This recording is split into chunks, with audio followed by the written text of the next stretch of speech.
Hello friends, welcome to science magnet. दोस्तों कैसे हैं आप लोग सभी? आई होप सभी अच्छे हैं, शानदार हैं, जानदार हैं। दोस्तों केमिकल रिएक्शन कल हम लोगों ने शुरू करा था, आइए इसका पार्ट नंबर 2 हम लोग करते हैं। ठीक है, इस टेलीग्राम चैनल से आप लोग कनेक्ट हो जाइए साइंस बाय नीरज सर पे, जहां पर आप लोगों को सारी क्लास की इंफॉर्मेशन, इंपॉर्टेंट अपडेट्स वगैरह आप लोगों को यहां पर मिलती रहेगी। और देखिए दोस्तों, 2025 के सभी एग्जाम्स के लिए जनरल साइंस का फाउंडेशन बैच आपका शुरू हो चुका है। निर्माण बैच आप लोगों का एक ही बैच से सारे एग्जाम्स की तैयारी हो जाएगी। और दोस्तों निर्माण बैच कॉम्बो आप लोग ले लीजिए, जिसमें आप लोगों को चारों सब्जेक्ट कवर हो जाएंगे। ठीक है, आप लोगों के चारों सब्जेक्ट आते हैं, चाहे मैथ्स हो, रीजनिंग हो, साइंस हो, जीके हो, तो मात्र 1199 में आप लोगों को मिल जाएगा। तो दोस्तों ज्वाइन कैसे करना है? आप लोग प्ले स्टोर पे जाइए, साइंस मैग्नेट ऐप इंस्टॉल करिए, कोर्स वाले सेक्शन में जब जाओगे निर्माण बैच कॉम्बो में जाएंगे, बाय नाउ करेंगे, पेमेंट करेंगे, क्लास आप लोगों की चल जाएगी। ठीक है, चलिए दोस्तों स्टार्ट करते हैं। देखिए कल हम लोगों ने देखा था कि केमिकल रिएक्शन के अलग अलग टाइप होते हैं, रासायनिक अभिक्रियाओं के अलग अलग प्रकार होते हैं। किसी रासायनिक अभिक्रिया को आप लोग बोलेंगे कि ये एक संयोजन अभिक्रिया है, कॉम्बिनेशन रिएक्शन है। किसी को आप लोग बोलोगे ये डीकंपोजिशन रिएक्शन है, अपघटन अभिक्रिया है। तो कॉम्बिनेशन रिएक्शन हम लोग पढ़ चुके थे। अब हम लोग बात करते हैं दोस्तों डीकंपोजिशन रिएक्शन यानी अपघटन अभिक्रिया। अपघटन अभिक्रिया ऐसी अभिक्रियाओं को बोलते हैं जहां पर एक रिएक्टेंट यानी एक अभिकारक से आप लोगों को दो या दो से ज्यादा प्रोडक्ट आप लोगों के मिले। जैसे मान लीजिए दोस्तों कोई एक रिएक्टेंट था, कोई एक अभिकारक था, आप लोगों को प्रोडक्ट मिले दो, क्या मैं इसको अपघटन अभिक्रिया बोल सकता हूं क्या? अब दोस्तों अपघटन अभिक्रिया के लिए क्या आवश्यक है, कौन मुझे बताएगा? क्या आप लोग इसको जब एनर्जी दोगे, हीट दोगे, उष्मा दोगे, तभी तो ये टूटेगा। अरे बिना एनर्जी के कैसे कोई टूट सकता है? उसको आप लोग एनर्जी दोगे तभी तो वो टूटेगा। तो क्या मैं बोल सकता हूं क्या कि डीकंपोजिशन रिएक्शन अपघटन अभिक्रिया में एनर्जी की आवश्यकता होती है? आप या तो दोस्तों इसको आप लोग गर्म कर दीजिए या किसी और प्रकार की एनर्जी दे दीजिए। जैसे मान लीजिए आप लोगों ने ऊपर रख दिया छत पे जाके, तो सन की जो एनर्जी होती है, सूर्य की जो ऊर्जा होती है, हो सकता है वो उससे टूट जाए। तो डीकंपोजिशन यानी अपघटन आप लोगों के अलग अलग प्रकार के होते हैं। अगर आप लोगों ने हीट दी है, अगर ये क्या हो गया दोस्तों, ये क्या हो गया? ठीक है, अगर आपने हीट दी है, अगर आपने उष्मा दी है, तो ऐसे अपघटन को बोलेंगे आप लोग थर्मल डीकंपोजिशन यानी उष्मीय अपघटन। ठीक है दोस्तों, कई बार क्या होता है, हम लोग कोई कोई पदार्थ ऐसे होते हैं जो सूर्य के प्रकाश की जो एनर्जी होती है ना, उससे आप लोगों के कई पदार्थों में टूट जाते हैं। तो ऐसे अपघटन को आप लोग क्या बोलोगे? इसको आप लोग प्रकाश अपघटन बोलेंगे। कई बार क्या होता है, आप लोग जब उसमें से इलेक्ट्रिसिटी प्रोवाइड करेंगे, करंट प्रोवाइड करेंगे, तो करंट में भी तो एनर्जी होती है, तो इससे भी आप लोगों का वो अलग अलग पदार्थों में टूट जाता है। तो इसको आप लोग बोलेंगे इलेक्ट्रिक डीकंपोजिशन, विद्युत अपघटन। तो सबसे पहले हम लोग समझते हैं दोस्तों कौन सा? थर्मल डीकंपोजिशन यानी उष्मीय अपघटन या उष्मीय वियोजन भी आप लोग इसको बोल सकते हैं। सर मेरा टेक्नीशियन ग्रेड 3 में हो गया, बहुत बहुत बधाई हो आपको, बहुत बहुत शुभकामनाएं। आपकी मेहनत रंग लेकर आई है। अच्छे से अब आप लोग अपने डॉक्यूमेंट्स तैयार करिए, क्योंकि अब आप लोगों का डॉक्यूमेंट वेरिफिकेशन होगा। ठीक है, तो आप सभी को, जो भी बच्चे टेक्नीशियन ग्रेड 3 में सेलेक्ट हुए हैं, उनको बहुत बहुत शुभकामनाएं। जिनका नहीं हुआ है, आप लोग अपनी कमियां देखिए, क्या आपकी कमी रह गई थी एग्जाम में, और उसको सुधार करिए। अभी और भी भर्ती आएगी, जैसे अभी ग्रुप डी है, उसके बाद में नई भर्तियां और आएगी। क्लियर है? ठीक है, चलो आ जाओ। तो दोस्तों बात करते हैं, सर उष्मीय अपघटन के कुछ एग्जाम्पल्स बताइए। चलिए, सबसे पहला एग्जाम्पल दोस्तों क्या है जो बहुत इंपॉर्टेंट है, कैल्शियम कार्बोनेट। इसके दोस्तों दो अन्य नाम भी ध्यान रखिए। इसका केमिकल नेम है कैल्शियम कार्बोनेट, इसका रासायनिक नाम क्या है? Calcium carbonate. दोस्तों ध्यान रखेंगे, इसे हम लोग लाइम स्टोन के नाम से भी जानते हैं। लाइम स्टोन बोले तो इसे चूना पत्थर के नाम से भी जानते हैं। तो जब आप लोग कैल्शियम कार्बोनेट को जब आप लोग गर्म करते हैं तो देखिए दोस्तों आप लोगों को दो उत्पाद मिले। क्या मैं इसको अपघटन अभिक्रिया बोल सकता हूं क्या, डीकंपोजिशन रिएक्शन बोल सकता हूं क्या, और इसको कैसा अपघटन बोलूंगा, आपने जब हीट दी है उससे आप लोगों का अपघटन हुआ है तो ये थर्मल डीकंपोजिशन है यानी ऊष्मीय अपघटन है। तो अगर एग्जाम में पूछा जाए कि कैल्शियम कार्बोनेट को जब हम लोग गर्म करेंगे कौन से दो आप लोगों के उत्पाद मिलते हैं, तो calcium oxide plus carbon dioxide. ध्यान रख लोगे पहला एग्जाम्पल, ये एग्जाम्पल आप लोगों को ध्यान रहना चाहिए। सर दूसरा एग्जाम्पल जो आपके एनसीईआरटी में दिया हुआ है दोस्तों, ये एक आप लोगों का पदार्थ है जिसका नाम है लेड नाइट्रेट। क्या नाम है, लेड नाइट्रेट। तो एग्जाम में पूछा जाता है कि जब आप लोग लेड नाइट्रेट को गर्म करोगे या जब इसका अपघटन होगा तो आपको क्या मिलता है, तो इससे आप लोगों को तीन पदार्थ मिलते हैं, लेड ऑक्साइड, ठीक है, साथ में नाइट्रोजन डाइऑक्साइड, साथ में ऑक्सीजन गैस। तीन आप लोगों के पदार्थ मिलते हैं, तीन उत्पाद मिलते हैं। तो एक रिएक्टेंट से जब दो या दो से ज्यादा प्रोडक्ट मिलते हैं उसको अपघटन अभिक्रिया बोलते हैं ना। तो एक प्रकार की अपघटन अभिक्रिया है या नहीं है, बिल्कुल है। अब दोस्तों एक चीज आप लोग विशेष ध्यान रखिएगा, ये रिएक्शन इतनी इंपॉर्टेंट है, इस बार टेक्नीशियन, एएलपी है ना, जेई, तीनों एग्जाम में आप लोगों से इस रिएक्शन के क्वेश्चन पूछे गए हैं। अब इसमें एक विशेष ध्यान रखनी है दोस्तों, ये जो नाइट्रोजन डाइऑक्साइड जो गैस आप लोगों की निकली है, आप लोगों को इसका कलर ध्यान रखना है। ये एक्चुअली में होती है दोस्तों ब्राउन कलर की, रेडिश ब्राउन होती है, लाल भूरे कलर की होती है। तो अगर आप लोगों से एग्जाम में पूछा जाए कि लेड नाइट्रेट को गर्म करने पर एक लाल भूरे रंग की गैस निकलती है, वो गैस कौन सी है, तो वो आपकी नाइट्रोजन डाइऑक्साइड है। तीसरा एग्जाम्पल आप लोगों को ध्यान रखना है, ये बहुत बहुत इंपॉर्टेंट है। सर ये क्या है, ये एक पदार्थ है, इसका नाम है सोडियम हाइड्रोजन कार्बोनेट। क्या है, sodium hydrogen carbonate, sodium hydrogen carbonate. क्या इसका कोई दूसरा नाम भी है क्या, बिल्कुल दोस्तों, इसे हम लोग सोडियम बाई कार्बोनेट के नाम से भी जानते हैं। सर इसका कोई दूसरा नाम भी है क्या, दोस्तों इसको हम लोग जनरली बेकिंग सोडा भी बोलते हैं। सर इसका कोई दूसरा नाम है क्या, इसको दोस्तों खाने का सोडा भी बोलते हैं। और दोस्तों इसका केमिकल नेम क्या है, सोडियम हाइड्रोजन कार्बोनेट या सोडियम बाइकार्बोनेट। तो जब आप लोग सोडियम बाइकार्बोनेट को गर्म करते हैं तो क्या आप लोगों को मिलता है, sodium carbonate plus water plus carbon dioxide. ये ध्यान रखना है, इसका नाम क्या है, सोडियम कार्बोनेट। क्या तीन एग्जाम्पल आप लोग याद रख लोगे क्या, ज्यादा तो मैं बोल इंदिरा, लेकिन एटलीस्ट आपको तीन एग्जाम्पल तो याद रख लो, ये तीनों आपको एनसीईआरटी में दिए हुए हैं। बोलो बोलो यस और नो। तो तीन एग्जाम्पल किस किस को याद रह जाएंगे, देखो एनसीईआरटी में थर्मल डीकंपोजिशन ऊष्मीय अपघटन के आपके ये तीन एग्जाम्पल दिए हुए, साथ में एक एग्जाम्पल और दिया है, तो केवल चार एग्जाम्पल ध्यान रख लोगे क्या। तो तीन तो आई होप आपको क्लास में याद हो गए होंगे, एक और मैं भी बताऊंगा। चलो पहले क्वेश्चन करते हैं, देखते हैं आप कर पाते हो या नहीं कर पाते। बताओ बताओ सर टेक्नीशियन में मेरे आप ध्यान नहीं दिया, मेरे कट ऑफ से ज्यादा मार्क्स आया, लेकिन सर आपके जो भी इशू है ना दोस्तों, मैं एक वीडियो बना दूंगा, आप लोग इस नंबर पे व्हाट्सएप कर दीजिए। आपको लगता है कि सर मेरे रिजल्ट में कुछ गड़बड़ लग रहा है तो आप लोग इस नंबर पे व्हाट्सएप कर देना, सारी डिटेल मैं एक अलग से वीडियो बना दूंगा। ठीक है बेटा, ठीक है, आ जाओ। चलिए, तो गर्म करके की गई अपघटन अभिक्रिया दोस्तों, अगर आप लोग हीट करके ऊष्मा देके अगर किसी का अपघटन करा रहे हो तो ऐसे अपघटन को बोलते हैं ऊष्मीय अपघटन। ऑप्शन नंबर ए क्लियर है। चलिए दोस्तों इसका बताएंगे। चूना पत्थर का जब ऊष्मीय अपघटन होता है तो आपको कौन सी गैस मिलती है, तो दोस्तों आपने चूना पत्थर, लाइमस्टोन किसे बोलते हैं, कैल्शियम कार्बोनेट को। और मैंने अभी भी आपको बताया जब आप लोग इसको हीट देते हैं तो कौन से दो उत्पाद मिलते हैं, एक कैल्शियम ऑक्साइड और एक कार्बन डाइऑक्साइड। ये तो आप लोगों को सॉलिड अवस्था में मिलता है और ये मिलती है आपको गैस। तो पूछा गया गैस कौन सी मिलती है, कार्बन डाइऑक्साइड गैस मिलती है। चलिए दोस्तों इसको बताइए बताइए। जब लेड नाइट्रेट को गर्म किया जाता है तो दोस्तों जब आप लोग लेड नाइट्रेट को आप लोग गर्म करोगे तो क्या क्या मिलता है। लेड नाइट्रेट का फॉर्मूला ध्यान रखिएगा, बहुत इंपॉर्टेंट है। देखो मैंने भी आप लोगों को बताया है, ठीक है। ये लेड नाइट्रेट का आप लोग फॉर्मूला बहुत बहुत इंपॉर्टेंट है, ध्यान रखिए, एग्जाम में आप लोगों से पूछेगा, ठीक है। ठीक है, तो ये लेड नाइट्रेट,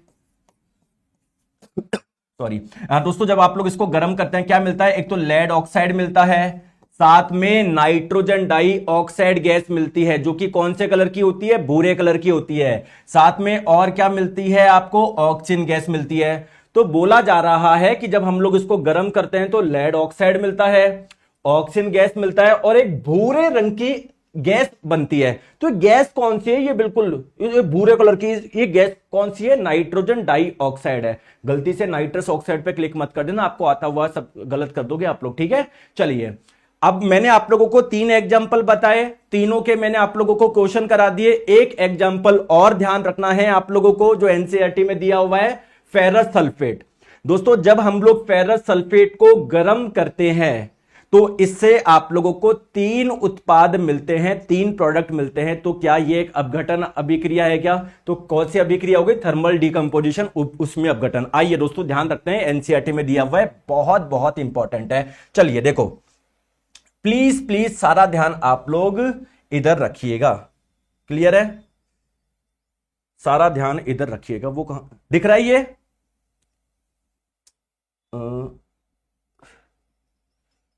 दिख रहा है दोस्तों, देखो फेरस सल्फेट।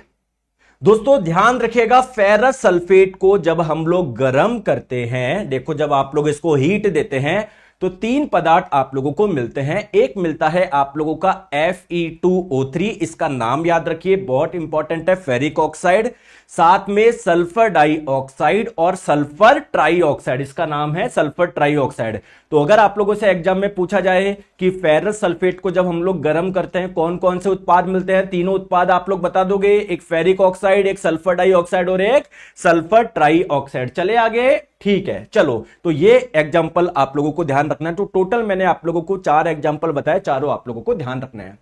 नेक्स्ट हम लोग बात करते हैं फोटोलिसिस यानी प्रकाश अपघटन, यानी प्रकाश की ऊर्जा के कारण अगर अपघटन हो रहा है, प्रकाश की वजह से, सनलाइट की वजह से अगर आप लोगों का डिकंपोजिशन हो रहा है तो ऐसे डिकंपोजिशन को आप लोग बोलेंगे फोटोलिसिस। दोस्तों लिसिस का मतलब ही होता है टूटना और फोटो का मतलब होता है लाइट। तो लाइट की प्रेजेंस में अगर कोई टूट रहा है तो ऐसी अभिक्रिया को बोलेंगे फोटोलिसिस यानी प्रकाश अपघटन। दोस्तों इसके 2 एग्जांपल आप लोगों को ध्यान रखने हैं। तो अगर सूर्य के प्रकाश के संपर्क में आने से अगर किसी का अपघटन हो रहा है तो उसको प्रकाश अपघटन बोलेंगे। 2 एग्जांपल आप लोगों को दिए हुए एनसीईआरटी में, दोनों ध्यान रखने हैं। एक तो सबसे पहला सिल्वर क्लोराइड। दोस्तों ये जो सिल्वर क्लोराइड को जब आप लोग सूर्य के प्रकाश की उपस्थिति में रखोगे तो ये दोस्तों आप लोगों का डिकंपोज हो जाता है, अपघटित हो जाता है और आप लोगों को 2 पदार्थ मिलते हैं, एक तो सिल्वर और साथ में क्लोरीन गैस। ये एग्जांपल ध्यान रख लोगे, बोलो यस और नो।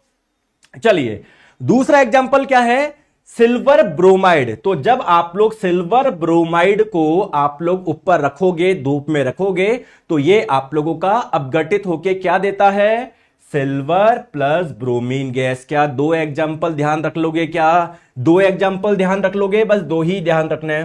दोस्तों ध्यान रखेंगे, जो ब्लैक एंड व्हाइट फोटोग्राफी होती है ना, black and white photography, black and white photography, उन दोनों, ब्लैक एंड व्हाइट फोटोग्राफी जानते हो आप लोग, इस अभी black and white black and white photography में ये दोनों रिएक्शन आप लोगों की होती है, दोनों अभिक्रियाएं आप लोगों की होती है। क्लियर है क्या? चलिए अब नेक्स्ट बात करते हैं इलेक्ट्रोलिसिस यानी विद्युत अपघटन। दोस्तों लिसिस का मतलब क्या होता है, टूटना। इलेक्ट्रो का मतलब इलेक्ट्रिसिटी या करंट। तो अगर आप लोग किसी में करंट डाल देते हो, इलेक्ट्रिसिटी डाल देते हो और अगर उसका अपघटन हो रहा है उस पदार्थ का, तो ऐसे अपघटन को, ऐसे डिकंपोजिशन को क्या बोलते हैं, विद्युत अपघटन। आ गई बात समझ में? आ गई बात समझ में? बोलो यस और नो, बोलो। ठीक है, तो इसका एक एग्जाम्पल आप लोगों को ध्यान रखना है जो एनसीईआरटी में दिया हुआ है। दोस्तों ये जो पानी है, तो पानी में जब आप लोग करंट प्रोवाइड कराओगे, इलेक्ट्रिसिटी प्रोवाइड कराओगे, तो इससे आप लोगों को 2 प्रोडक्ट मिल जाते हैं, क्या, हाइड्रोजन गैस और ऑक्सीजन गैस। क्या ये एक एग्जाम्पल ध्यान रख लोगे, क्या, बोलो। और दोस्तों ये कैसे होता है, आइए मैं आपको समझाता हूं। जैसे यहां पर आप लोग देख पा रहे होंगे, एक मग है आपके पास में, है ना। जैसे सुबह हम लोग नहाते हैं तो बाल्टी और मग का इस्तेमाल करते हैं ना, बाल्टी में पानी भरा होता है, मग के माध्यम से ही हम लोग अपने ऊपर डालते हैं, बोलो। तो ये क्या है, एक प्लास्टिक का मग है, उसके अंदर क्या है, पानी है। अब दोस्तों आप लोगों को करंट प्रोवाइड करानी है तो आप लोगों को किसी बैटरी की आवश्यकता होगी, तो आपने क्या लगा दी, एक बैटरी लगा दी। दोस्तों बैटरी का पॉजिटिव टर्मिनल भी होता है, नेगेटिव टर्मिनल भी होता है, ठीक है, ठीक है। तो आपने क्या कर दिया, अब करंट कैसे जाएगी, इसे हाथ में लेके तो जाओगे नहीं कि उसमें डाल दोगे। इसमें क्या होते हैं, आप लोगों के दो इलेक्ट्रोड होते हैं, देखो एक ये रहा, एक ये रहा, उसके माध्यम से करंट जाती है। तो जब इसमें करंट जाएगी ये टूट के आप लोगों को दो पदार्थ देगा। तो ये एग्जांपल आप लोगों को ध्यान रखना है। क्लियर है? तो हम लोगों ने कॉम्बिनेशन रिएक्शन भी पढ़ ली, संयोजन अभिक्रिया। दूसरे प्रकार का क्या है, डीकंपोजिशन रिएक्शन, अपघटन अभिक्रिया पढ़ ली। चलिए नेक्स्ट टाइप समझते हैं हम लोग, सिंगल डिस्प्लेसमेंट रिएक्शन, एकल विस्थापन अभिक्रिया।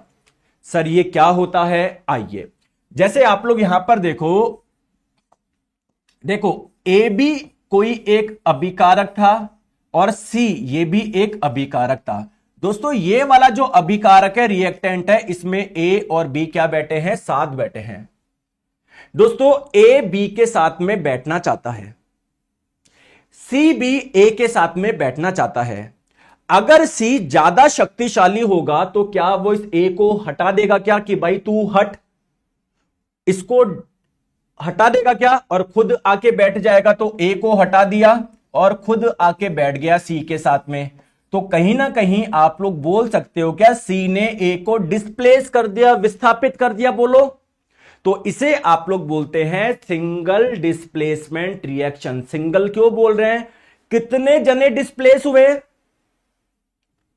केवल एक जना विस्थापित हुआ है, ए ये विस्थापित हुआ है, इसकी जगह सी आ गया, तो एक जना विस्थापित हुआ है। तो इसीलिए हम लोग इसे सिंगल डिस्प्लेसमेंट यानी एकल विस्थापन अभिक्रिया बोलेंगे।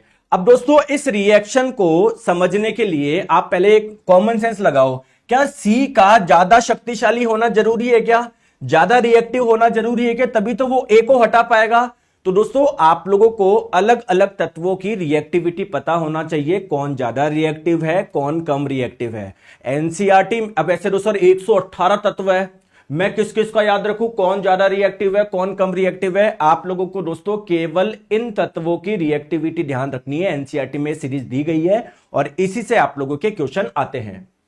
तो आप लोगों को ध्यान रखना है, बेसिकली सारे इसमें मैक्सिमम सारे के सारे मेटल्स दिए हुए हैं, केवल ये जो हाइड्रोजन है वो एक नॉन मेटल है, अधातु है, बाकी सारी की सारी मेटल है, सारी की सारी धातु है। तो अगर आप लोगों से पूछा जाए कौन सी धातु सबसे ज्यादा रिएक्टिव होती है, पोटेशियम, उसके नीचे सोडियम, फिर उसके नीचे कैल्शियम, फिर उसके नीचे मैग्नीशियम, फिर उसके नीचे एल्यूमिनियम, फिर उसके नीचे जिंक, फिर उसके नीचे आयरन, फिर लेड, फिर लेड के नीचे होता है हाइड्रोजन, हाइड्रोजन के नीचे कॉपर, कॉपर के नीचे मरकरी, मरकरी के नीचे सिल्वर, सिल्वर के नीचे गोल्ड। अब गुरुजी मैं कैसे याद रखूं, क्या सर मुझे क्रम याद रखना जरूरी है क्या? बिल्कुल ये क्रम आपको ज्यादा ध्यान रखना जरूरी है, जरूरी है, जरूरी है। आपके मन में पहले क्वेश्चन आना चाहिए कि गुरुजी एक चीज मुझे बताओ, इसमें सारे मेटल्स है, इसमें हाइड्रोजन क्यों डाला है? क्यों हम लोग जितने भी मेटल्स है उसका कंपेयर कहीं ना कहीं हाइड्रोजन से कर रहे हैं कि कौन हाइड्रोजन से ज्यादा रिएक्टिव है, कौन हाइड्रोजन से कम रिएक्टिव है, बोलो हाँ या ना। क्लियर? ये आना चाहिए था। अभी आपको मैं इसका सॉल्यूशन बता दूंगा, इसका कारण क्या है, हाइड्रोजन से बेसिकली हम क्यों वो कर रहे हैं, कंपेयर कर रहे हैं कि कौन सी मेटल हाइड्रोजन से ज्यादा रिएक्टिव है, कौन सी कम रिएक्टिव है। दोस्तों ये क्रम आपको ध्यान रखना जरूरी है। सर इसकी कोई ट्रिक बता दो। ट्रिक मैं भी आपको बता दूंगा। अच्छा मुझे एक चीज बताओ, आप लोग गवर्नमेंट एग्जाम की तैयारी कर रहे हो, कोई रेलवे ग्रुप डी की कर रहा है, कोई टेक्नीशियन, मतलब सारे भरते हैं बच्चे, एक बार अच्छे से तैयारी हो जाती है। तो दोस्तों टॉप लेवल की एग्जाम कौन सी है? क्या मैं बोल सकता हूं कि पीएससी, पब्लिक सर्विस कमीशन, ये टॉप लेवल की है। तो टॉप पे आप लोगों को ध्यान रखना है पब्लिक सर्विस कमीशन, इससे आप लोगों को ध्यान रखना है। सबसे ज्यादा रिएक्टिव कौन होता है? पोटेशियम।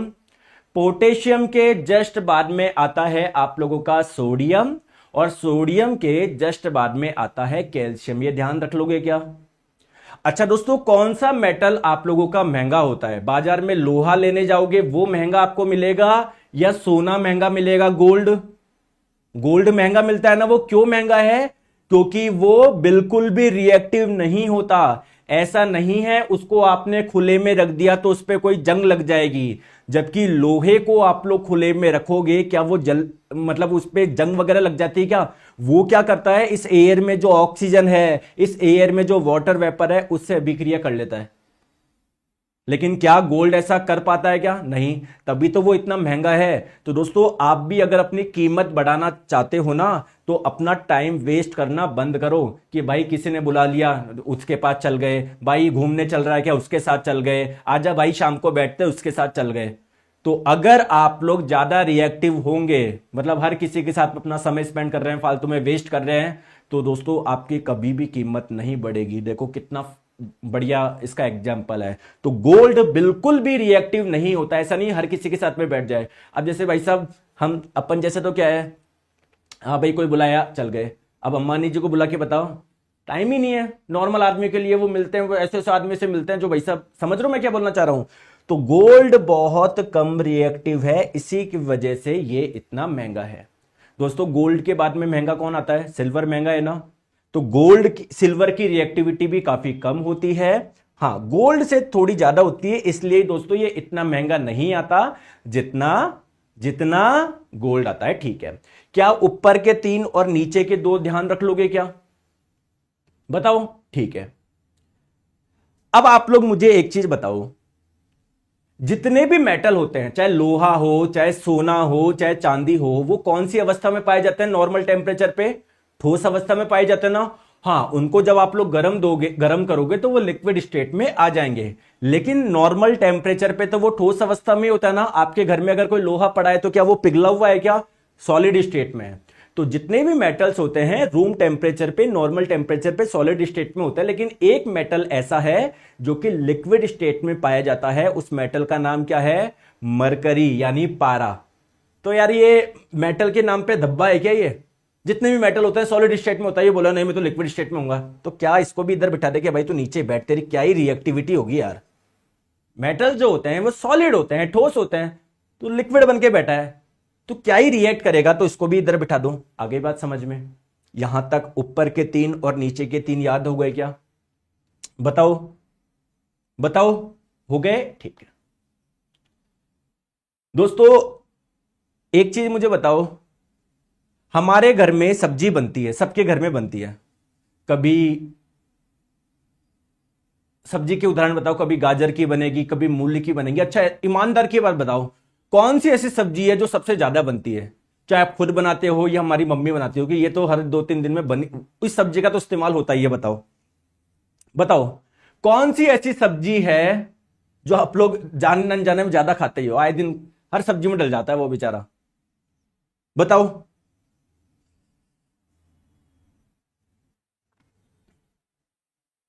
आलू, क्या बात है, आलू। तो आप आलू ज्यादा खाते हो ना, तो आपको लिखना है मैं आलू ज्यादा इनटेक। इनटेक का मतलब अंदर लेना, तो आप आलू ज्यादा लेते हैं हम सब, तो मैं आलू ज्यादा इनटेक। क्लियर है? ये कर लोगे? अब इसकी ट्रिक आप बताओ, इन तीनों की ट्रिक यार। अब इसकी ट्रिक आप बताओ, क्या करूं मैं? तो कोई दूसरी ट्रिक मैं तो अभी अभी बना दी मैंने ये, तो इसकी ट्रिक बताओ, मैं आलू ज्यादा इनटेक। अब इसमें क्या करें, इन तीनों की ट्रिक बताओ बताओ। ऐसे कर दूं क्या? ज्यादा इनटेक लेता हूं, ज्यादा इनटेक लेता हूं। बस एक आपको फिर ध्यान रखना है, इसके नीचे कॉपर आएगा। क्लियर है? बढ़िया ट्रिक है। ऐसे ही आप लोग ध्यान रखोगे। ऊपर के 3 मैंने आपको बता दिया, PSC, पोटेशियम, सोडियम, कैल्शियम। ठीक है, नीचे के 3 मैंने आपको बता दिया। सबसे नीचे बैठेगा गोल्ड, उससे महंगा आता है सिल्वर, मरकरी। बोला मैं लिक्विड स्टेट में, हमने बोला क्या ही रिएक्टिविटी होगी, तेरे तो बहुत कम होगी, इसको भी नीचे बिठा दिया। इसके बाद में मैं आलू ज्यादा खाता हूं, है ना, तो आपको क्या करना है, मैं आलू ज्यादा इंटेक लेता हूं। तो मैं से मैग्नीशियम, आलू से एल्यूमिनियम, फिर जिंक, फिर आयरन, फिर लेड, फिर आप लोगों का हाइड्रोजन, और आपको ध्यान रखना इधर कॉपर होगा। क्लियर है? आ गई बात समझ में? यस और नो बोलो।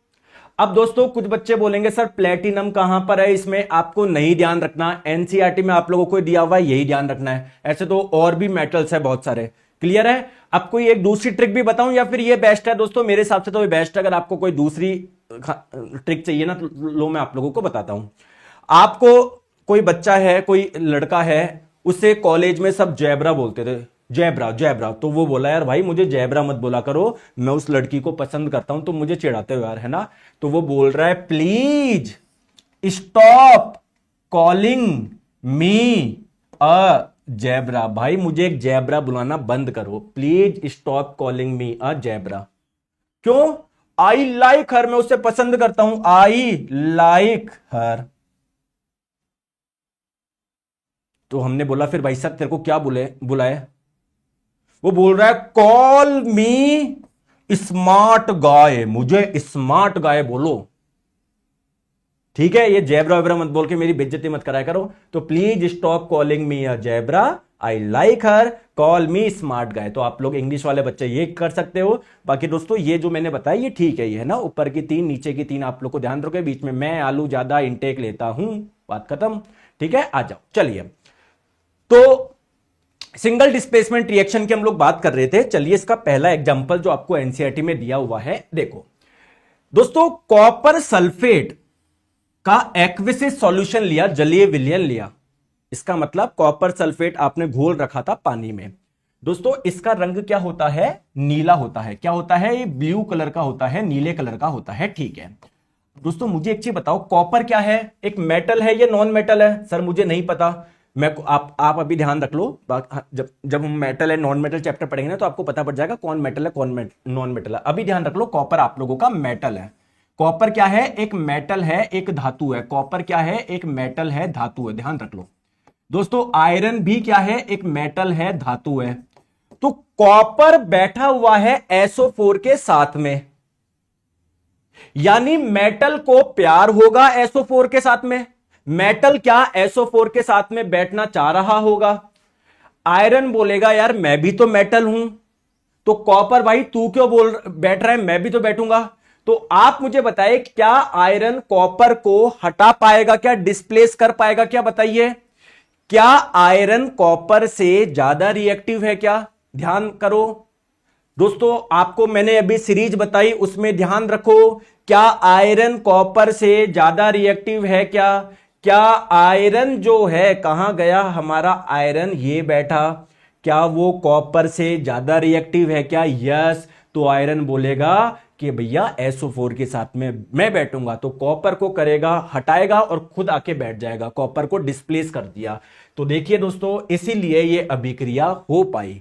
तो अब पहले जो कॉपर सल्फेट था अब एक नया पदार्थ बन गया FeSO4। जो सॉल्यूशन पहले कॉपर सल्फेट का था अब किसका बन गया? आयरन सल्फेट का बन गया। दोस्तों इसका कलर क्या होता है? हरा होता है। तो एग्जाम में आप लोगों से कई बार पूछा जाता है कि नीले कलर का कॉपर सल्फेट में जब हम लोग आयरन डालते हैं तो सॉल्यूशन का कलर ही चेंज हो गया। वो क्यों हो गया? अब आयरन सल्फेट आप लोगों का बन गया। पहला एग्जांपल ध्यान रख लोगे क्या? दूसरा एग्जांपल दोस्तों, जिंक की रिएक्शन हमने करवाई कॉपर सल्फेट से। अगेन कॉपर एक मेटल है, मेटल को प्यार होगा SO4 के साथ में। जिंक बोल रहा है मैं भी तो मेटल हूं, मैं बैठना चाहूंगा। क्या कॉपर को ये डिस्प्लेस कर देगा क्या? क्या कॉपर से ज्यादा रिएक्टिव होता है क्या जिंक? हां होता है, आप सीरीज में देख लेना। तो जिंक क्या करेगा? इस कॉपर को डिस्प्लेस कर देगा, खुद आके बैठ जाएगा। दोस्तों ग्रुप डी 2018 में क्वेश्चन पूछा गया कि कॉपर की रिएक्शन जब जिंक सल्फेट से करवाएंगे तो क्या होगा। यह क्वेश्चन पूछा गया। बताओ कौन इसका आंसर बताएगा? कौन इसका आंसर बताएगा? बताओ।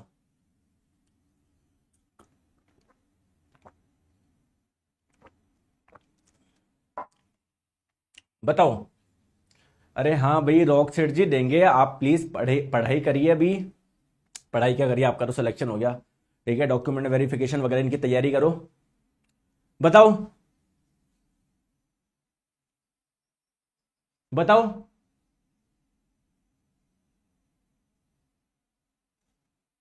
बताइए। तो भैया कोई रिएक्शन नहीं होगी। देखो आपने अरे यार दोस्तों, कॉपर से ज्यादा रिएक्टिव है जिंक। कॉपर बैठना चाहेगा इसके साथ में, लेकिन जिंक से ज्यादा रिएक्टिव है कि नहीं? तो इसको डिस्प्लेस नहीं कर पाएगा। आपको ऑप्शन में दिया हुआ था कोई अभिक्रिया नहीं होगी। और बच्चे बताऊं क्या इसका आंसर देकर आए हैं, ठीक है, कि आंसर ये देखा है CuSO4 प्लस जिंक बनेगा। कैसी बात करो, कैसे बन जाएगा? तो कोई अभिक्रिया नहीं होगी, इसका आंसर ये होगा, ठीक है। चलिए तीसरा एग्जाम्पल आप लोगों को ध्यान रखना है। देखो दोस्तों, कॉपर क्लोराइड इसका नाम है, कॉपर क्लोराइड। मैं लिख भी देता हूं अगर किसी बच्चे को इसका नाम याद नहीं रहता, कॉपर क्लोराइड, ठीक है। और दोस्तों ये पीबी किसका सिंबल होता है? ये लेड नामक धातु का सिंबल होता है। लेड एक धातु होती है, उसका सिंबल होता है पीबी। क्यों? क्योंकि इसका लैटिन नेम होता है प्लम्बम, इसलिए इसका सिंबल पीबी कर दिया। ये एक मेटल है, कॉपर भी एक मेटल है। क्या लेड कॉपर से, अब देखो कॉपर बैठा है क्लोरीन के साथ में, हो सकता है मेटल को प्यार हो क्लोरीन से, मेटल क्लोरीन के साथ में जुड़ना चाहे, तो दोस्तों लेड बोलेगा मैं भी मेटल हूं। क्या लेड जो है वो कॉपर से ज्यादा रिएक्टिव है? क्या जो लेड है क्या वो कॉपर से ज्यादा रिएक्टिव है क्या? बिल्कुल। तो क्या ये आपका लेड हटा देगा क्या? कॉपर को हटा देगा क्या? डिस्प्लेस कर देगा क्या? हाँ, तो लेड आपका आ जाएगा, कॉपर को डिस्प्लेस कर दिया। दोस्तों समझ में आ गया? सिंगल डिस्प्लेसमेंट रिएक्शन, एकल विस्थापन अभिक्रिया। अगर आ गया तो इस क्वेश्चन को सॉल्व करके बताओ, बताओ बताओ, आराम से करो। तो आयरन, देखो आप लोगों को रिएक्शन दे दी, तो इसमें बोला गया है आयरन ने किसे डिस्प्लेस किया है। तो देखिए दोस्तों, आयरन पहले इधर था, कॉपर सल्फेट था, SO4 के साथ में कॉपर बैठा था, आयरन ने कॉपर को डिस्प्लेस किया, खुद आके बैठ गया SO4 के साथ में। तो आयरन ने किसको विस्थापित किया है? कॉपर को किया है। Correct answer option number B. और क्यों किया है? क्योंकि आयरन ज्यादा रिएक्टिव है कॉपर से। आई बात समझ में? ठीक है। तो सिंगल डिस्प्लेसमेंट रिएक्शन समझ में आ गया। नेक्स्ट बात करते हैं दोस्तों डबल डिस्प्लेसमेंट रिएक्शन, द्विविस्थापन अभिक्रिया या दोहरा विस्थापन अभिक्रिया भी इसको बोलते हैं। अब इसमें बहुत कंफ्यूजन होता है। देखो दोस्तों, मान लो AB एक रिएक्टेंट था, CD एक रिएक्टेंट था, आपको प्रोडक्ट में मिला CB और AD। यहां पर कितने जने डिस्प्लेस हुए? देखो B के साथ में बैठा हुआ था A, C ने बोला ए तू हट, तो सी ने ए को डिस्प्लेस कर दिया। साथ में डी के साथ में बैठा था सी, तो फिर ए ने सी को डिस्प्लेस किया, तो ए इधर आ गया। दो जने डिस्प्लेस हुए, दो जने विस्थापित हुए, इसलिए इसको डबल डिस्प्लेसमेंट रिएक्शन बोल रहे हैं। सर ये तो देसी तरीका हो गया समझाने का, सर विदेशी तरीका समझाओ, टेक्निकली समझाओ। अभी मैं आपको समझाऊंगा, टेंशन मत लो। तो डबल डिस्प्लेसमेंट रिएक्शन ऐसी रिएक्शन को बोलते हैं जहां पर दो यौगिकों के बीच में आयनों का आदान प्रदान होता है, एक्सचेंज ऑफ आयंस होता है। सर नहीं आया मुझे समझ में, बिल्कुल भी मुझे भी नहीं आया, अभी समझाता हूं, टेंशन मत लो। दोस्तों एनसीईआरटी में रिएक्शन दी गई है डबल डिस्प्लेसमेंट रिएक्शन का, ये एक एग्जांपल दिया हुआ है, एक ही एग्जांपल दिया हुआ है। बहुत अच्छी बात है, हमको एक ही एग्जांपल ध्यान रखना है। एग्जाम्पल दिया हुआ है कि सोडियम सल्फेट का ये जो जलीय विलयन है, सोडियम सल्फेट का ये जो एक्वियस सॉल्यूशन है, जब हमने इसको मिलाया बेरियम क्लोराइड के जलीय विलयन से, तो आपको क्या मिला? सोडियम क्लोराइड का जलीय विलयन मिला, साथ में बेरियम सल्फेट मिला। पहले तो आप लोग देखो इसके साथ में AQ लिखा हुआ है क्या? AQ एक्वियस लिखा हुआ है क्या? नहीं, ये सॉलिड है, ये लिक्विड, मतलब ये जलीय अवस्था में है ही नहीं। तो इसमें क्या ये वाला जलीय अवस्था में है क्या? बिल्कुल। तो क्या ये दोनों आपस में घुल जाएंगे क्या? नहीं, ये घुला ही नहीं, सॉलिड स्टेट में नीचे आके बैठ गया। तो ऐसी आप लोगों की रिएक्शन जहां पर ऐसे पदार्थ बनते हैं जो कि घुलनशील नहीं होते, उसे बोलते हैं प्रेसिपिटेट। तो क्या ये एक प्रेसिपिटेट है क्या? प्रेसिपिटेट है क्या? अवक्षेप है क्या? अवक्षेप है क्या? और ऐसी अभिक्रिया जिसमें अवक्षेप का निर्माण होता है उसे बोलते हैं अवक्षेपन अभिक्रिया। तो एक प्रकार की अवक्षेपन अभिक्रिया भी इसको बोल सकते हैं। अब आप लोगों से एग्जाम में ये दिया जाएगा रिएक्शन और बोलेगा पहचानो ये किस प्रकार की रिएक्शन है। क्या आपको कॉम्बिनेशन रिएक्शन लग रही है क्या? ये संयोजन अभिक्रिया? नहीं। क्या आप लोगों को ये डीकंपोजिशन रिएक्शन लग रही है क्या? नहीं। क्या आपको कोई सिंगल डिस्प्लेसमेंट रिएक्शन लग रही है क्या? पता नहीं सर। तो कैसे पहचाने कि ये डबल डिस्प्लेसमेंट रिएक्शन है? दोस्तों डबल डिस्प्लेसमेंट रिएक्शन पहचानने का बेस्ट तरीका क्या है?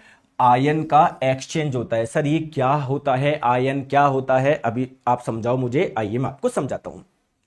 मेरे प्यारे दोस्तों मुझे एक चीज बताओ, क्लोरीन का इलेक्ट्रॉनिक विन्यास सब बताओ कितना होता है? क्लोरीन का इलेक्ट्रॉनिक विन्यास जल्दी से बताओ क्या होता है इलेक्ट्रॉनिक विन्यास? क्या 2,8,7 होता है क्या? यस और नो बोलो, पहले मुझे यस और नो बोलो।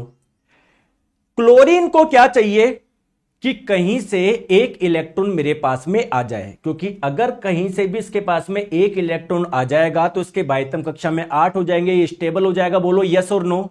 और जब भी कोई एक इलेक्ट्रॉन ग्रहण करता है तो उस पे एक नेगेटिव चार्ज आता है या नहीं आता? तो अगर क्लोरीन के पास में एक इलेक्ट्रॉन आ गया तो क्या हो जाएगा? इस पे एक नेगेटिव चार्ज आ जाएगा। बहुत बढ़िया दोस्तों, बेरियम के साथ में दो क्लोरीन जुड़े हुए हैं। एक क्लोरीन को एक इलेक्ट्रॉन की आवश्यकता है, तो दो क्लोरीन को कितने इलेक्ट्रॉन की आवश्यकता होगी? दो इलेक्ट्रॉन की आवश्यकता होगी। तो अगर ये बेरियम के पास में आए हैं तो जरूर बेरियम ने दो इलेक्ट्रॉन दिए होंगे, और जब कोई इलेक्ट्रॉन डोनेट करता है, त्याग करता है, तो उस पर पॉजिटिव चार्ज आता है। तो जरूर दोस्तों यहां पर बेसिकली कैसे जुड़े हुए हैं ये? इस बेरियम ने एक इलेक्ट्रॉन इस वाले क्लोरीन को दिया है, एक इलेक्ट्रॉन इस वाले क्लोरीन को दिया है। तो कुल मिला के मैं बोल सकता हूं क्या इस, और जब किसी पे जब कोई इलेक्ट्रॉन डोनेट करता है तो उस पर पॉजिटिव चार्ज आता है। तो बेरियम ने दो इलेक्ट्रॉन दिए होंगे तो इस पे दो पॉजिटिव चार्ज आए होंगे, और एक एक क्लोरीन ने एक एक इलेक्ट्रॉन ग्रहण करा होगा तो इन पे एक एक चार्ज नेगेटिव चार्ज आएगा। बोलो यस और नो।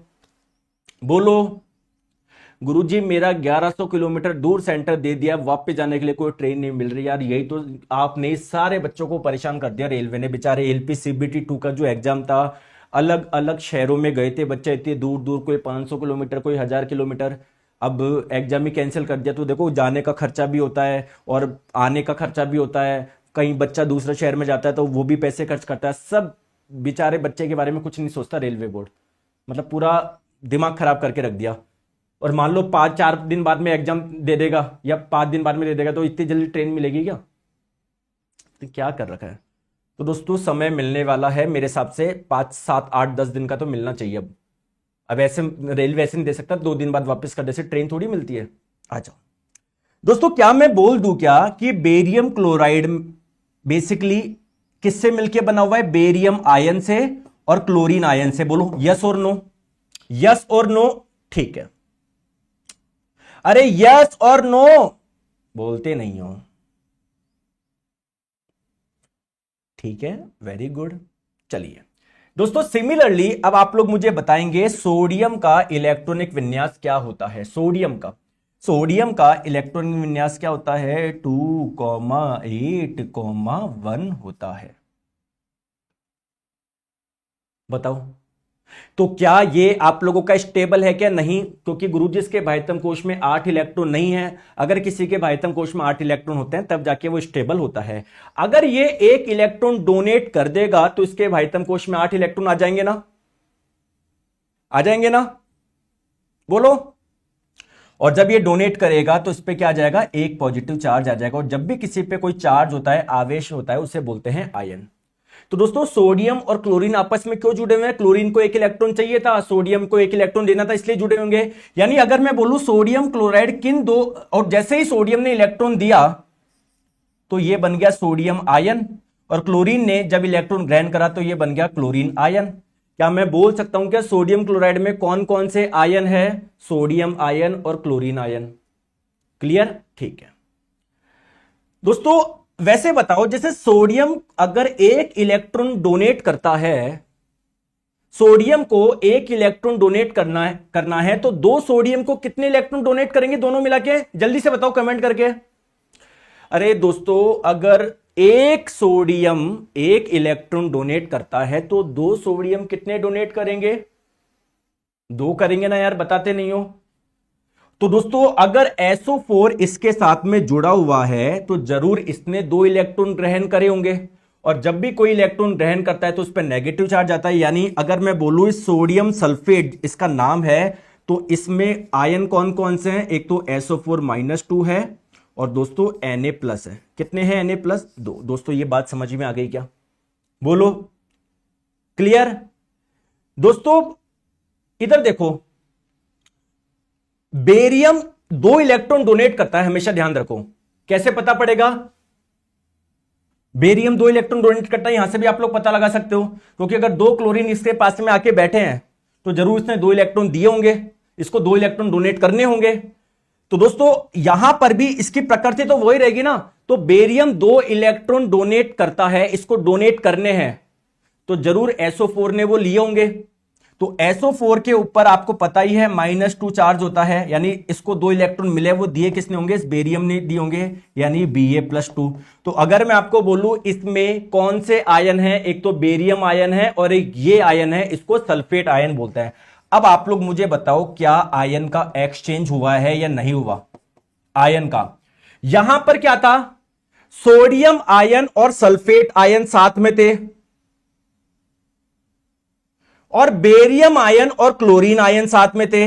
यहां पर जस्ट एक्सचेंज हो गया, क्या हो गया, बेरियम आयन के साथ में जो क्लोरीन आयन था, अब बेरियम आयन के साथ में सल्फेट आयन आ गया। जहां पर पहले सोडियम आयन के साथ में सल्फेट थे, सोडियम आयन के साथ में सल्फेट आयन थे, अब सोडियम आयन के साथ में क्लोरीन आयन आ गया। क्या एक्सचेंज हो गया क्या, तो इसको बोलेंगे हम लोग डबल डिस्प्लेसमेंट रिएक्शन। दोस्तों आज समझ में आ गया क्या एक्सचेंज ऑफ आयंस, क्लियर है क्या, बोलो। तो पहले सोडियम आयन और सल्फेट आयन साथ में थे, बेरियम आयन और क्लोरीन आयन साथ में थे, अब फाइनली क्या हो गया, सल्फेट आयन और बेरियम आयन साथ में आ गए, सोडियम आयन और क्लोरीन आयन साथ में आ गए। तो क्या एक्सचेंज हो गया क्या। जैसे दोस्तों भारत में इलेक्शन में होता है, कोई भी मंत्री रातों रात किसी भी पार्टी में चला जाता है, जनता सबसे बड़ी बेवकूफ है, सबसे बड़ी बेवकूफ है।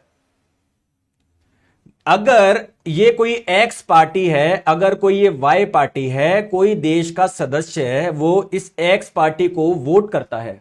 क्यों करता है, क्योंकि उसको लगता है एक्स पार्टी ने काफी वादे करे हैं, वो निभाएगी, ठीक है, इनकी सरकार बनेगी तो ये शिक्षा के क्षेत्र में थोड़ा अच्छा करेगी, कुछ भी XYZ जो भी लगता है। आपने वोट दिया इसको, ठीक है, मतलब इसका कोई, इसके किसी एक मंत्री को देख के, मान लो रवि नाम के मंत्री को देख के आपने वोट किया कि भाई साहब ये रवि साहब है ना, बहुत बड़ी आदमी है। आपने वोट दिया, रवि साहब रातों रात इसमें चले गए, वाई पार्टी में सरकार बन गई इस वाई पार्टी की। अब आप मुझे बताओ, आपका वोट देना तो बेकार है ना, आप तो इस एक्स पार्टी को ध्यान में रखते हुए वोट दिया था आपने, ठीक है। और फिर बोलते हैं कि अपन बोलते हैं अरे यार हमारे देश में तो करप्शन ही नहीं है, क्यों नहीं है, खुलेआम ये करप्शन ही तो, और क्या हो रही है, इससे ज्यादा क्या करप्शन लोगे आप, है, इससे ज्यादा क्या लोगे आप जी, ये करप्शन नहीं दिख रहा लोगों को, बोल रहे आज तक कुछ जने बोलता है कि भाई अब देश में करप्शन ही नहीं होता, घोटाले नहीं होते, पहले बहुत, ये क्या है ये, ठीक है। आगे बात समझ में, हाँ बेटा बिहार पुलिस के लिए आप लोग ले सकते हो, समझ में आ गई आप लोगों को डबल डिस्प्लेसमेंट रिएक्शन। चलिए नेक्स्ट बात करते हैं, रेडॉक्स रिएक्शन क्या होती है। दोस्तों रेडॉक्स रिएक्शन से पहले आप लोगों को समझना पड़ेगा ऑक्सीडेशन यानी ऑक्सीकरण क्या होता है और रिडक्शन क्या होता है। देखो दोस्तों, अगर किसी में ऑक्सीजन जुड़ रहा है तो आप लोग बोलते हैं उसका ऑक्सीडेशन हुआ है, ठीक है, ठीक है, ठीक है, ठीक है। अगर किसी से ऑक्सीजन हटता है तो आप लोग बोलते हैं उसका रिडक्शन हुआ है, अपचयन हुआ है, पहली बात। दूसरी बात, अगर किसी में, अगर कोई इलेक्ट्रॉन लॉस करता है, कोई इलेक्ट्रॉन त्यागता है, तब भी आप लोग बोलेंगे उसका ऑक्सीडेशन हुआ है, और अगर कोई इलेक्ट्रॉन ग्रहण करता है तब आप लोग बोलेंगे उसका रिडक्शन हुआ है, अपचयन हुआ है। अगर किसी से हाइड्रोजन निकलता है, अगर कोई हाइड्रोजन त्यागता है तो आप लोग बोलते हैं उसका ऑक्सीडेशन हुआ है, अगर किसी में हाइड्रोजन जुड़ता है तो आप लोग बोलेंगे उसका रिडक्शन हुआ है, ठीक है। तो अगर किसी में ऑक्सीजन जुड़ रहा है या कोई हाइड्रोजन त्याग रहा है या कोई इलेक्ट्रॉन त्याग रहा है तो आप लोग बोलेंगे उसका ऑक्सीडेशन हुआ है, और जस्ट इसके उल्टा हुआ है तो उसका रिडक्शन हुआ है। एग्जाम्पल बताएंगे सर, चलो दोस्तों एग्जाम्पल है आप लोगों का, जिंक ऑक्साइड की रिएक्शन आपने कार्बन से करवाई तो आपको मिला जिंक प्लस कार्बन मोनोऑक्साइड। आप मुझे बताओ यहां पर क्या हो रहा है, ऑक्सीकरण हो रहा है या अपचयन हो रहा है, कमेंट करके मुझे बताएंगे। तो मैंने क्या बताया, अगर किसी में ऑक्सीजन जुड़ता है तो आप लोग बोलेंगे उसका ऑक्सीडेशन हुआ है। तो देखो कार्बन में ऑक्सीजन जुड़ा है तभी तो कार्बन मोनोऑक्साइड बना है, तो आप लोग बोलोगे कि सर कार्बन का ऑक्सीडेशन हो गया, ऑक्सीकरण हो गया। लेकिन दोस्तों साथ में मैंने एक बात और बताई है कि अगर किसी से ऑक्सीजन हटता है तो आप लोग बोलते हैं उसका रिडक्शन होगा, अपचयन होगा। तो दोस्तों जिंक ऑक्साइड से ऑक्सीजन हटा है तभी तो आप लोगों का जिंक बना है। तो क्या मैं बोल सकता हूं क्या जिंक ऑक्साइड का रिडक्शन हुआ है, अपचयन हुआ है? तो यहां पर आप लोगों के दोनों हो रहे हैं, ऑक्सीकरण भी और अपचयन भी। तो ऐसी अभिक्रिया जहां पर ऑक्सीकरण भी हो, अपचयन भी हो, ऐसी अभिक्रिया को बोलते हैं रेडॉक्स रिएक्शन। रेडॉक्स रिएक्शन ऐसी अभिक्रिया को बोलते हैं जहां पर ऑक्सीडेशन भी हो और रिडक्शन भी हो। तो क्या ये एक आपकी रेडॉक्स रिएक्शन का एग्जाम्पल है क्या? बोलो। Very good. चलिए दूसरा एग्जाम्पल हम लोग बात करते हैं, ये रहा। मुझे बताओ यहां पर क्या है, मतलब ऑक्सीडेशन हो रहा है, रिडक्शन हो रहा है, क्या हो रहा है? मुझे बताओ, बताओ बताओ, कमेंट करके बताइए जल्दी से।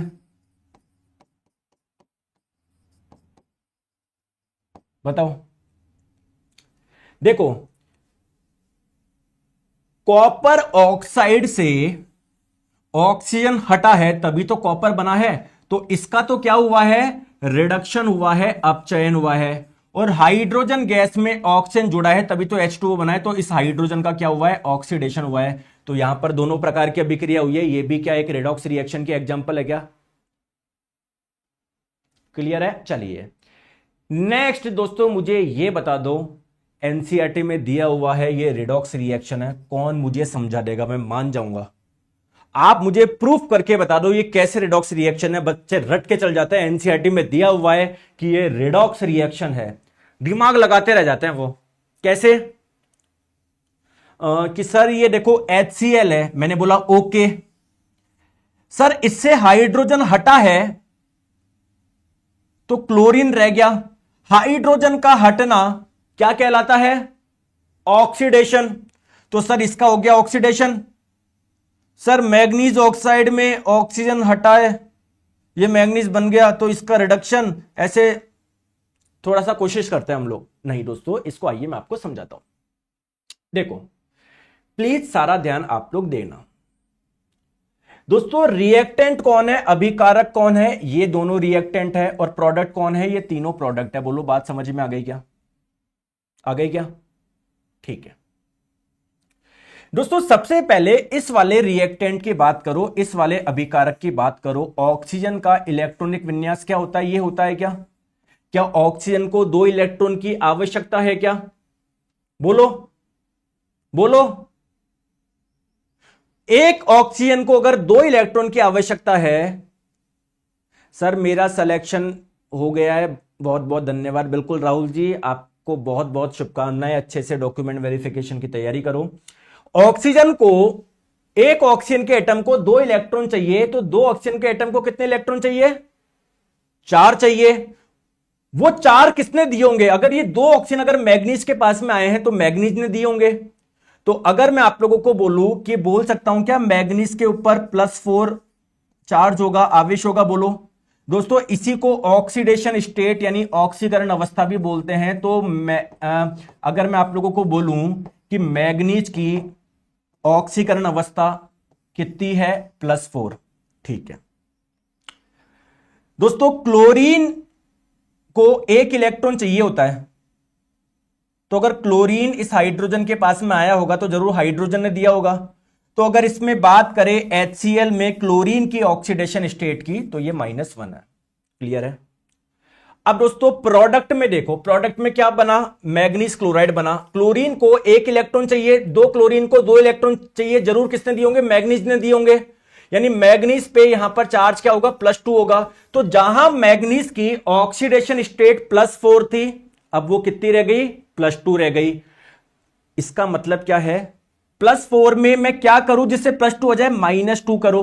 -2 मतलब माइनस आवेश आना चाहिए। माइनस आवेश कब आता है? जब कोई इलेक्ट्रॉन ग्रहण करता है। और जब कोई इलेक्ट्रॉन ग्रहण करता है तो इसको आप लोग क्या बोलते हैं? क्या बोलते हैं इस प्रक्रिया को? रिडक्शन यानी अपचयन। कहीं ना कहीं मैं बोल सकता हूं कि यहां पर अपचयन हुआ है। बोलो।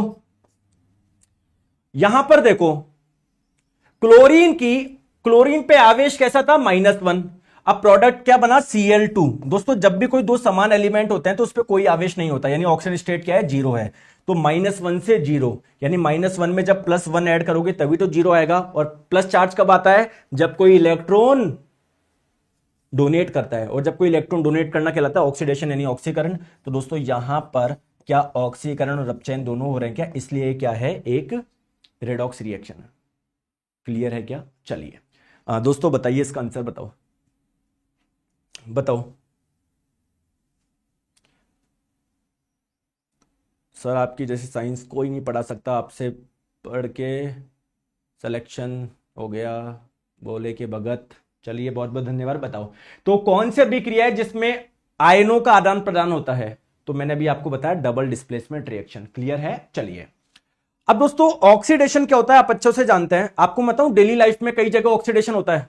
डेली लाइफ में जैसे आपने सुना है कोरोजन, संक्षारण किसको बोलते हैं दोस्तों? जब भी कोई मेटल को आप लोग खुले में रख देते हैं तो इसके जो भी भारी पदार्थ से अगर कोई अभिक्रिया कर लेता है ना, ये इस प्रक्रिया को बोलते हैं कोरोजन यानी संक्षारण।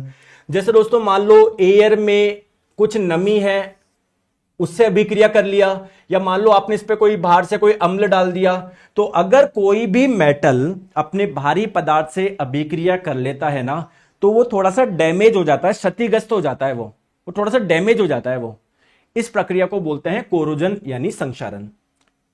जैसे दोस्तों लोहे को जब आप लोग खुले में रखोगे तो लोहा क्या करता है, इस एटमॉस्फेयर में जो ऑक्सीजन है उससे अभिक्रिया कर लेता है, एयर में जो वाटर वेपर है उससे अभिक्रिया कर लेता है, और एक दोस्तों एक नया ही पदार्थ बना लिया Fe2O3.XH2O। एक्स की वैल्यू चेंज हो सकती है, वाटर के मॉलिक्यूल चेंज हो सकते हैं, डिपेंड करेगा कि एयर में कितनी वाटर वेपर थी, कितनी नमी थी।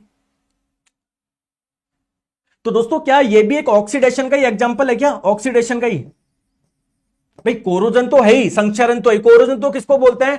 कोई भी मेटल अपने भारी पदार्थ से अगर अभिक्रिया करके क्षतिग्रस्त हो रहा है तो इस प्रक्रिया को बोलता है कोरोजन यानी संक्षारण। तो इसका कोरोजन हो रहा है।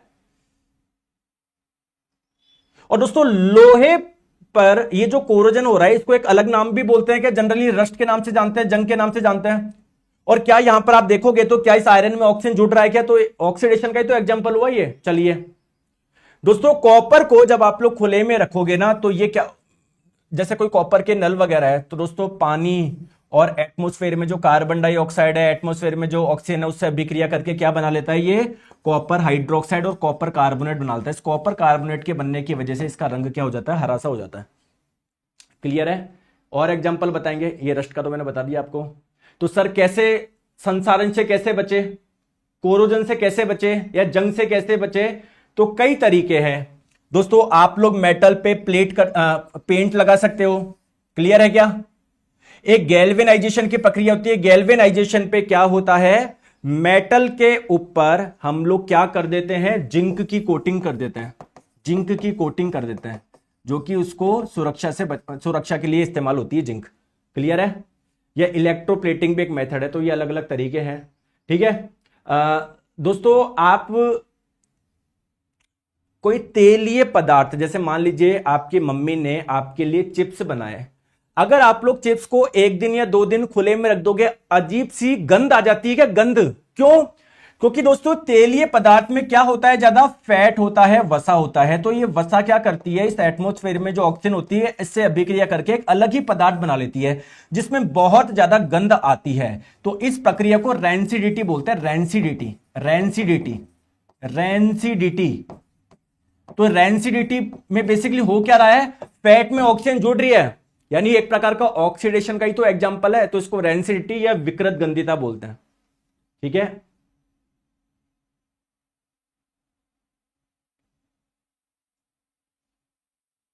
बताओ तो अब क्या करें रैंसिडिटी को रोकने के लिए? दोस्तों आप लोग है ना उस पदार्थ में, जैसे चिप्स वगैरह में एंटीऑक्सीडेंट डाल दो। एंटीऑक्सीडेंट ऐसे पदार्थ होते हैं जो कि ऑक्सीजन की अभिक्रिया को रोकते हैं। ठीक है? या दोस्तों आप लोग अपना जो भोजन है उसको एक ऐसे कंटेनर में रखो जिसमें एयर जा ही नहीं सके या ऑक्सीजन जा ही नहीं सके। यह तरीका है। तीसरा क्या है, रेफ्रिजरेटर के अंदर रख दो, फ्रिज के अंदर रख दो, यह एक तरीका है। चौथा यह है एयर की जगह, क्योंकि एयर में तो ऑक्सीजन होती है और दोस्तों फैट ऑक्सीजन से अभिक्रिया कर लेता है, तो ऑक्सीजन की जगह, एयर की जगह आप लोग क्या कर दो, नाइट्रोजन गैस फिल कर दो। ठीक है?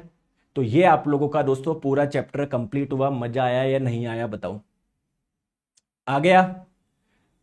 तो ये आप लोगों को मैं फिर से बताता हूं, 2025 के सभी एग्जाम्स के लिए जनरल साइंस का फाउंडेशन बैच, निर्माण बैच शुरू हो चुका है दोस्तों। फिजिक्स का आज हो सकता है फिजिक्स खत्म हो जाए, बायोलॉजी शुरू होने वाली, जब शुरू होगी तो मैं आप लोगों को इसका अलग से एक वीडियो बना दूंगा। आप जुड़ो दोस्तों, जितनी भी क्लासेज हो चुकी है आप लोगों को बिल्कुल मिल जाएगी, ठीक है। तो आप लोग सीधे कॉम्बो में जाइए, यहां पर आप लोगों को चारों सब्जेक्ट बेहतरीन एक ही आप लोगों के बैच से सारे एग्जाम की तैयारी हो जाएगी।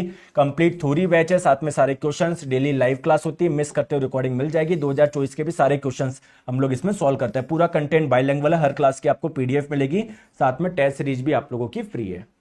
तो साइंस मैग्नेट ऐप इंस्टॉल करिए। इसके कोर्स वाले सेक्शन में जब जाएंगे तो निर्माण बैच कॉम्बो पे जब आप लोग क्लिक करेंगे तो आप लोग बाय नाउ पे जब जाएंगे, ठीक है, तो आप लोग पेमेंट कर दीजिएगा, क्लास चल जाएगी। कोई दिक्कत हो इस नंबर पे संपर्क कर सकते हैं। Thank you so much, take care, bye. हाँ, मैथ्स की क्लास हो जाएगी सर, अभी शायद कुछ काम की वजह से कल क्लास नहीं ले पाए, हो जाएगी, टेंशन मत लो।